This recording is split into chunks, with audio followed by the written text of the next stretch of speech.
Hey guys, welcome back to Seller Sessions. We are again live from SellerCon, day one in the afternoon, and I've just bumped into Angie Chacon.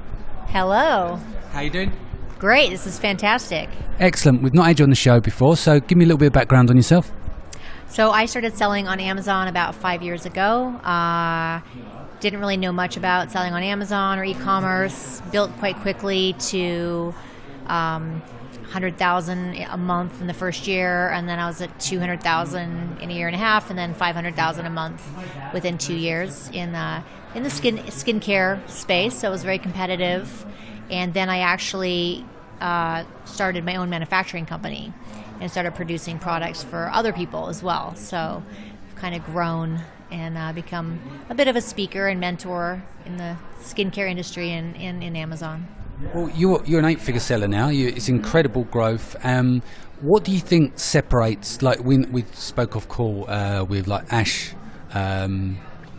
Thompson again, Yeah. phenomenal seller. You know, there's a few guys and girls out there are doing this like at a next level. What do you think the difference is?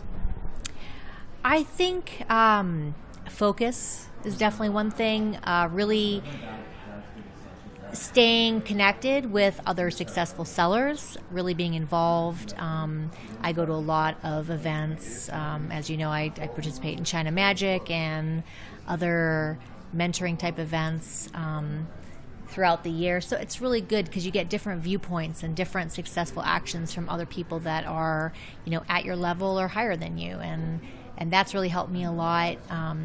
Really honing in on skills for team building has been a huge thing, being able to delegate and have certain functions being handled by other people so that I can continue to work on the creative part of adding more products and building and diversifying my business.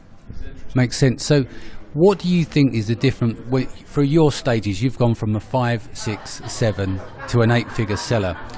What's the difference between a 6 and a 7-figure seller as yourself to an 8-figure seller? What does your roles look like in the business? Well, I have a whole team now that handles all aspects of it, and I'm running the team, managing the team, but I focus mostly on new products, improving what I already have, kind of trying to be innovative, thinking of ways to build more my customer base. I mean, I've really moved into being like an Amazon manager, and I don't even consider myself an Amazon seller per se versus a business owner. So I'm building a brand, building a business, building customer relations. And it's just really, you have to know the skills on management and delegating tasks and there's more organization and more management skills, basically, when you hit those certain levels that you really need to hone in on and become an expert at. And you need to know your numbers as well, especially at that level with the amount of inventory. The interesting part, you decided to have your own. People use factories. You've got your own. Talk to me about that. Yeah, so it's something that I had started actually a while ago before I even got into Amazon. I started doing some manufacturing in the skincare space. And so once I started selling on Amazon and started trying to use other suppliers, it really didn't make sense for me, especially knowing how to create my own skincare company and factory. And I like it. I like the control of it. Not something that I would recommend everybody run out and do. It's definitely something you need to have a passion for. But for me, it has helped me to expand faster because I have control, not only quality control, but I have control over my cash flow. It's much easier for me to launch products, and there's not as much time between products. I can launch things quite quickly and change things, in a heartbeat, and I have cash flow more so than if I had my cash tied up in a company over in China for a couple months waiting for inventory. So this is based in the US, I take it. It's all set up. Is it close to home, or do you do it remotely? You're dealing with the team? Yeah, actually it's like 5 minutes from my house. Great. And so did you start it from scratch, or did you take over an existing manufacturing business and then, adjusted from there? Yeah, I started from scratch. So I just, brought in whatever professionals I needed to advise me on different aspects of it, started small and just scaled. incredible. So was it, what are the levels of barrier to entry there that you found? You know, obviously it seems to me is that what you did was you put the cash in place and you hired the right people, because there's like a lot of technical levels in terms of all the files that are create, all the legislations you've got to deal with, the different recipes and stuff like that. It can be quite complex dealing with chemists, shall we say, of those products.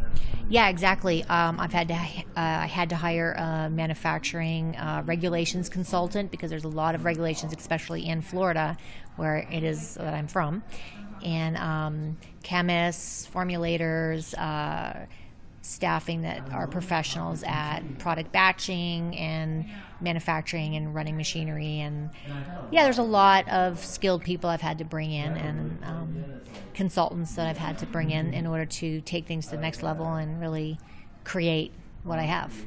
And so you kept referring back to the cash flow thing. I'll take it because you're probably at the stage, rather than payouts every 2 weeks, you're maybe getting daily payouts from Amazon, but because you're controlling the manufacturing process, like you said, you haven't got that lead time plus 6 weeks on the sea as well. So what kind of impact is that? Help with the speed of growth using the current cash that you had? Is that what helped with the growth overall, is because you've controlled all of those factors, and the big thing of not having your cash out there for 90 days? Yeah, definitely. I mean, I didn't start with a bunch of cash. I started with nothing. So it was, building my own cash flow. So if I wanted to launch my next product, I could get terms on my components. I could have terms on, my raw materials, and my staff would get paid, 2 weeks after the product's made, and I can turn around something in a week, and I don't have to wait 2 months for a product. So it just allowed me to roll things out much faster and turn things over. And, I take a lot of my profits and just continue to build what I have. So that's been my last few years of growth, has been, independently created. I haven't gone out and borrowed money or brought in investors or anything. So I was able to do that because I also know how to manage my money properly. Yeah.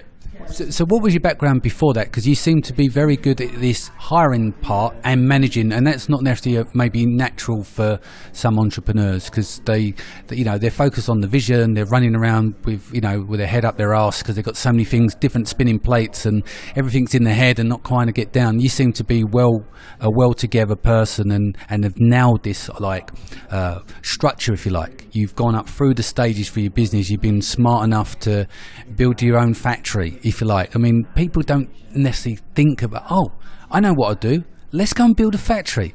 I mean, it's not always on the agenda, is it? Yeah, no, I guess not. I mean, in a previous life, let's say, when I was my prior marriage, my ex-husband and I did start 2 different companies, actually. So I have had the experience of starting a business from scratch and having, I've had over 200 employees in a sales company, and totally different than what I'm doing now, but it was, a sales related company. We had to hire people and run people and set up operations. So is more my husband's business, but I, being a part of it, learned and was able to develop a lot of skills. And I guess I just sort of took that and utilize those skills in what I do. I also, I went to school, I went to college for a while to become a CPA, so I have a lot of financial smarts per se, just from, going for a year and learning that. But yeah, it's an interesting story. Like you said, because of those backgrounds previously, you're able to put those in. Like when you come to places like Amazon, I know when I started selling, I never knew nothing about product sourcing. What drew me to Amazon, for instance, was PPC. Because I knew PPC, you had that connection point, and then you rough around the edges with everything else. Everything else you've got to learn and become better at, haven't you? And you make a lot of mistakes, whereas for you seem to have a few of the components together, which is, now I understand your story of how you could build a factory and think about that, because you've already dealt with org charts. You've dealt with, on a quite a large commercial level, dealing with a sales team. You understand all of those processes to put it all together. Yeah, it's funny. I guess I never really realized that, but I think people take their past experience and knowledge, and even working for other people, you gain a lot of knowledge on structure and how things work. And I see people in the Amazon sales space, they they tend to have a skill in a certain area, have their own superpower, and that's what they seem to bring to the table. And if they can really evolve on that and master that and bring experts and help in the areas that they're not experts at, like that seems to be the winning successful pattern for most people that I see doing well. No, that makes total sense, because I have conversations like our friend Ash, like super seller, and he would say to me, he's like, he doesn't need to know everything about everything. As long as he knows he's got his balance on the 80-20, he puts the people in the right seats, then it can operate, because you can deal with the rest afterwards. But as long as you've got the right people and you know enough of information about those to put them in them seats, 9 times out of 10 that's where it's helpful to get your growth from as well. Yeah, certainly much faster to know what you're good at and not try to become a master at things you're not great at, and just bring in that expertise and not try to be a master at those things. It doesn't take you a much longer time to master certain things that maybe you aren't so apt to master than just bringing somebody in who already knows it, and then just focus on the things you already have skills at doing. Well, especially if you despise doing those tasks, you can't think creatively. So you end up getting annoyed with doing them. You procrastinate because you keep putting them off, and therefore you're not benefiting. So you may as well just get everything you don't like off the table. Work on your passions or your key skill sets. So switching up a little bit, what do you want to get out of SellerCon? Like, in terms of, is there any people that stand out so you want to go and see while you're here? Yeah, well, I was super excited today. I thought Ryan Moran kind of crushed it with his presentation this morning. Really great for newbies and experienced people, just to get back to basics and focus and realize what you're doing here. And it's more than just an Amazon game of being an Amazon seller. You're an entrepreneur, you're changing lives, and you're in that position to do that, and so do it. So that was really cool. I always look for those little nuggets and just reminders of the basics and things like, oh yeah, I should be doing that. I already know it.